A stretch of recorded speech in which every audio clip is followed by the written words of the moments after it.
Good morning students. आज की इस वीडियो में आप लोगों का बहुत बहुत स्वागत है।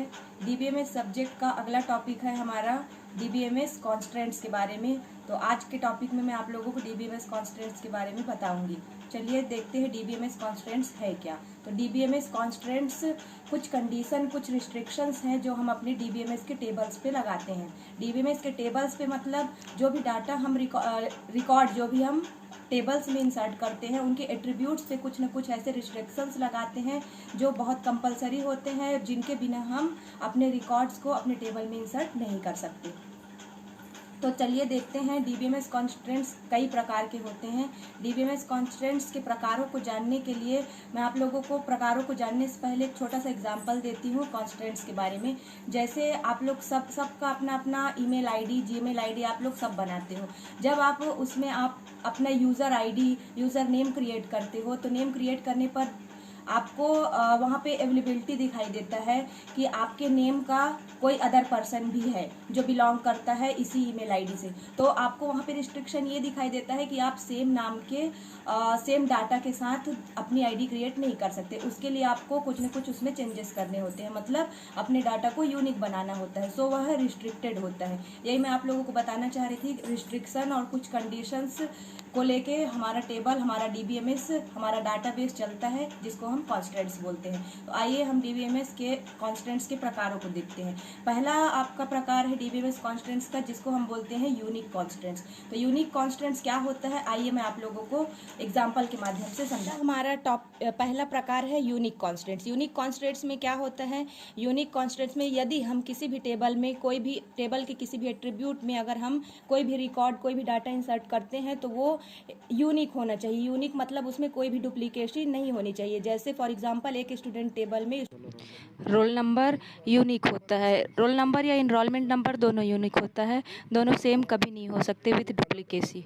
दो स्टूडेंट्स का एक ही सेम रजिस्ट्रेशन नंबर या रोल नंबर नहीं हो सकता, उसको हम बोल देते हैं यूनिक कॉन्स्टेंट्स। तो वही हमारा रिस्ट्रिक्शन है। अगर हम किसी भी एट्रीब्यूट को यूनिक कर देते हैं तो यूनिक करने के बाद उसमें हम कोई भी डुप्लीकेट वैल्यू नहीं डाल सकते। दूसरा टाइप है हमारा नॉट नल। नॉट नल का मतलब जीरो नहीं है। यहाँ पे आप लोग ध्यान दीजिएगा, कई बच्चे नॉट नल मतलब नल वैल्यू का मतलब जीरो समझ लेते हैं, तो जीरो नहीं है यहाँ पे। नॉट नल का मतलब इम्पटी नहीं छोड़ सकते।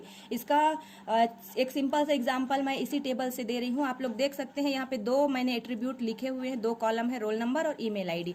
तो ईमेल आईडी आपका प्रत्येक स्टूडेंट्स का ईमेल आईडी यूनिक होता है, लेकिन इस ईमेल आईडी को नॉट नल अगर हम कर देते हैं, मतलब इसमें अगर हम कोई भी रिस्ट्रिक्शन या कंडीशन लगा देते हैं नॉट नल का, तो उस कंडीशन पे जब हम डाटाबेस में उस स्टूडेंट का डाटा या रिकॉर्ड उसमें इंसर्ट करते हैं तो उस फील्ड को ईमेल, उसमें एनी हाउ ईमेल इंसर्ट करना ही पड़ेगा प्रत्येक स्टूडेंट का। वो उस फील्ड को हम खाली नहीं छोड़ सकते। तो इसको हम बोल सकते हैं नॉट नल फील्ड, जो खाली ना छोड़ा जाए। अगला हमारा आता है प्राइमरी की। तो प्राइमरी की के लिए मैं इससे प्रीवियस वीडियो में आप लोगों को बता चुकी हूँ कि प्राइमरी की यूनिक वैल्यू और नॉट नल वैल्यू को एक्सेप्ट करता है। कहने का मतलब ये है कि आप किसी भी टेबल में कोई एक ऐसा एट्रीब्यूट या ऐसा कॉलम जिसमें आप लोग ऐसी वैल्यू डालते हो जो यूनिक भी हो और उस फील्ड को आप खाली भी ना छोड़ सके। एग्जाम्पल के लिए मैंने एक टेबल बनाया हुआ है, ईएमपी टेबल, मतलब एम्प्लॉय का टेबल। उसमें एम्प्लॉय टेबल में यदि आप किसी भी कंपनी में काम करते हैं, कहीं भी काम कर रहे हैं, तो उस कहीं के भी एम्प्लॉय हैं तो वहाँ आपको एक आईडी नंबर मिलता है, आईडी नंबर क्रिएट करके दिया जाता है उस जिस ब्रांच में आप काम कर रहे हैं। तो उस आईडी के बिना आप उस ब्रांच के एम्प्लॉय नहीं कहे जाएंगे। तो वो आईडी आप सबके लिए यूनिक भी होता है और आप प्रत्येक एम्प्लॉय का उस ब्रांच के रिकॉर्ड में जब आपका डाटा इंसर्ट किया जाएगा तो बिना एम्प्लॉय आईडी के आपका डाटा इंसर्ट नहीं हो पाएगा, एम्प्लॉय आईडी आपसे मांगी जाएगी। ये फील्ड को हम प्राइमरी की कॉन्स्टेंट्स बना दें। प्राइमरी की कॉन्स्टेंट्स बनाने के बाद वो आईडी फील्ड, यदि प्राइमरी की कॉन्स्टेंट्स अगर इस फील्ड को बना दिया जाए तो इस स्थिति में प्रत्येक एम्प्लॉय का आपको आईडी इंसर्ट करना पड़ेगा। विदाउट आईडी इंसर्ट किए हुए आप इस टेबल पे काम नहीं कर सकते, क्योंकि ये unique plus not null field है। यूनिक प्लस नॉट नल होने की वजह से चूँकि आप इसको एम्प्टी भी नहीं छोड़ सकते और प्रत्येक एम्प्लॉय के लिए यूनिक डाटा भी रहेगा। तो हमारा अगला टाइप हमारा चेक कॉन्स्टेंट्स। तो चेक कॉन्स्टेंट्स का मतलब आपका कोई भी कंडीशन, ऐसा कंडीशन डेटाबेस के किसी भी टेबल में डेटा इंसर्ट करने के लिए चेक करना ज़रूरी होता है। विदाउट डेटा को चेक किए हम इंसर्ट उसमें वैल्यू नहीं कर सकते किसी भी एट्रीब्यूट में। इसके उदाहरण के लिए एक स्टूडेंट टेबल है जिसमें मैंने एक एज का एट्रीब्यूट लिया हुआ है। अब इस एज के एट्रीब्यूट में मान लीजिए यदि एज एट्रीब्यूट में कोई भी डाटा इंसर्ट करना है तो उस एज की कोई ना कोई लिमिट वैल्यू ली हुई होती है।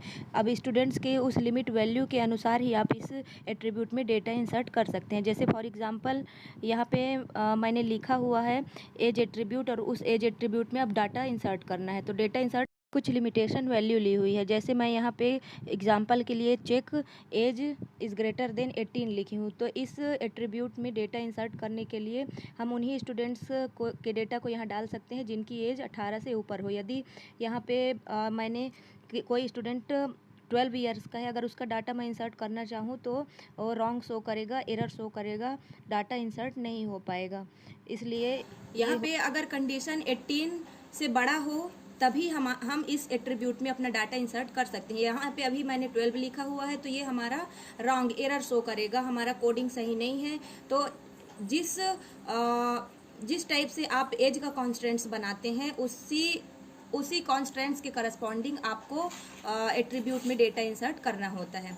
कहने का मतलब कि यदि हम कहीं पे किसी भी स्टूडेंट का एड्रेस अगर दे रहे हैं तो उस एड्रेस के इर्द गिर्द हम कुछ ना कुछ डोमेन फिक्स कर देते हैं, कुछ वैल्यू, जैसे दिल्ली, मुंबई, आगरा, अगर हम कोई भी कॉन्स्टेंट्स के इर्द गिर्द डोमेन फिक्स करते हैं तो उस डोमेन के अंतर्गत ही हमको इसमें एड्रेस फील्ड में डेटा इंसर्ट करना होगा। मतलब किसी भी स्टूडेंट का डेटा जब इंसर्ट कर रहे हैं तो उसके एड्रेस में या तो दिल्ली डाल सकते हैं या मुंबई या फिर आगरा, उसके अलावा हम कोई भी वैल्यू नहीं डाल सकते। तो इसका रिस्ट्रिक्शन हो गया, विदाउट चेकिंग हम कोई भी डेटा इंसर्ट नहीं कर सकते। तो ये हो गया आपका चेक कॉन्स्टेंट्स।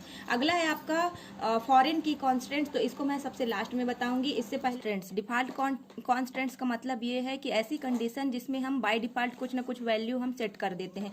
यदि किसी भी टेबल में हम कोई भी डेटा या रिकॉर्ड किसी भी कॉलम में इंसर्ट नहीं कर रहे हैं तो उस समय अगर हम इंसर्ट नहीं कर रहे हैं या भूल गए हैं तो उस कंडीशन पे जो बाय डिफॉल्ट वैल्यू सेट की हुई होती है, पहले से बाय डिफॉल्ट जो कॉन्स्टेंट्स लगा होता है उनके हेल्प से वो बाय डिफॉल्ट वैल्यू उस कॉलम में ऐड हो जाती है। फॉर एग्जांपल ये मैंने एम्प्लॉय सैलरी का एक टेबल बनाया हुआ है EMP सेल। अब अगर इस फील्ड में मैं एम्प्लॉय की सैलरी मुझे डालनी है, एम्प्लॉय इसमें कई एम्प्लॉय हैं 1 2 3 4, अगर इन केस मैं दूसरे सेकेंड नंबर के एम्प्लॉय का सैलरी डालना भूल गई हूँ, अगर ये फील्ड खाली है, ऐसा एम्प्टी है, नल है, तो उस कंडीशन पे हमारा क्या होगा, बाय डिफॉल्ट कॉन्स्टेंट्स अगर मैंने यहाँ पे 1000 सेट किया हुआ है तो ये 1000 वैल्यू अपने आप यहाँ पे सेट हो जाएगी। तो इसको हम बोल देते हैं बाय डिफॉल्ट कॉन्स्टेंट्स। जैसे इसका एक छोटा सा एग्जांपल है, अगर हम घड़ी लेने जाते हैं शॉप पे तो उस कंडीशन में क्या है कि उस शॉप पे 10 10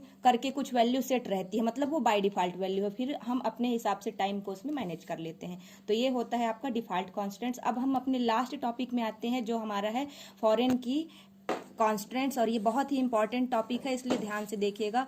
फॉरेन की क्या होता है इससे प्रीवियस वीडियो में भी मैंने बताया हुआ है। ऐसा एट्रीब्यूट या सेट ऑफ एट्रीब्यूट जो प्राइमरी की से रेफरेंस लेता है, बेस टेबल की प्राइमरी की से रेफरेंस लेता है, या फिर किसी टेबल पे उपस्थित प्राइमरी की से ही उसी टेबल का कोई और वही टेबल रेफरेंस लेता है, तब उसको हम फॉरेन की कहते हैं। एग्जाम्पल के माध्यम से मैं इसको बताती हूँ, ज़्यादा अच्छे से समझ में आएगा। आपका कॉन्स्टेंट्स के अंदर ये रिफरेंशियल इंटीग्रिटी का टॉपिक है जो आप लोगों को समझना है। तो मैं आइए आपको छोटा सा एग्जाम्पल देके समझाती हूँ।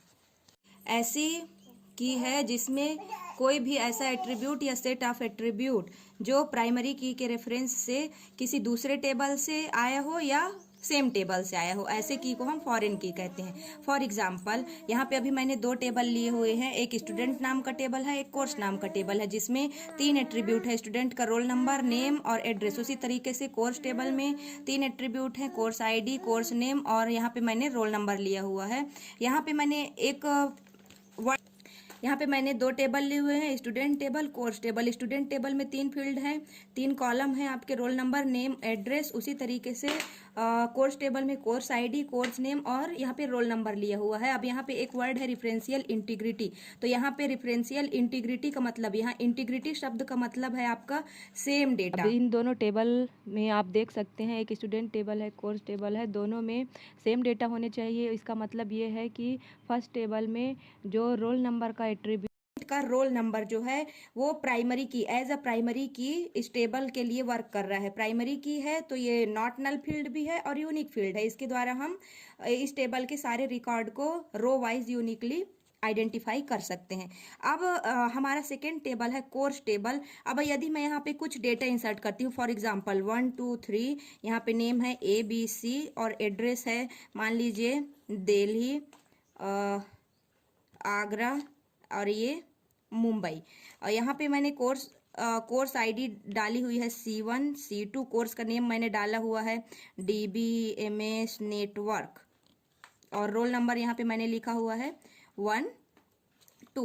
तो यहाँ पे रोल नंबर फील्ड जो है अपने बेस टेबल, इसको हम बेस टेबल भी बोल सकते हैं और रेफरेंस्ड टेबल भी बोल सकते हैं। मतलब बेस टेबल से रेफरेंस लेके हम इस कॉलम को कोर्स के टेबल में हमने ऐड किया है, इसलिए यहाँ पे ये एज अ फॉरेन की वर्क कर रहा है, क्योंकि ये बेस टेबल के प्राइमरी की से रेफरेंस लेके इसमें आया है। अब यहाँ पे ध्यान देने वाली बात ये है कि यहाँ से मतलब हमारा जो अभी टेम्परेरी टेबल है, not base table, temporary table में जो हमने डाटा इंसर्ट की डाटा लाया हुआ है उस फील्ड का, तो इस प्राइमरी फील्ड टेबल के जितने जो भी कॉलम में हमने जो भी डेटा टाइप यहाँ ऐड किया हुआ है वो सेम डेटा टाइप होना चाहिए जो हमारे बेस टेबल के प्राइमरी की में यूज किया गया है। तभी हम इस टेम्परेरी टेबल और बेस टेबल दोनों को एक साथ वर्क।